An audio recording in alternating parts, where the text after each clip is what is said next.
আসসালামু আলাইকুম। আশা করি সবাই ভালো আছেন। আপনারা ইতিমধ্যে জানতে পেরেছেন ডাচ বাংলা ব্যাংকের জানুয়ারির 1 তারিখ হতে জানুয়ারির 5 তারিখ পর্যন্ত সকল প্রকার লেনদেন স্থগিত করেছে।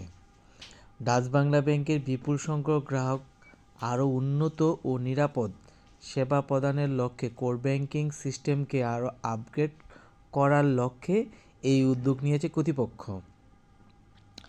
তো এতে নিরাশ হওয়ার কোনো কারণ নেই। এটি ব্যাংকের সকল কার্যক্রম খানিক সময়ের জন্য বন্ধ থাকবে।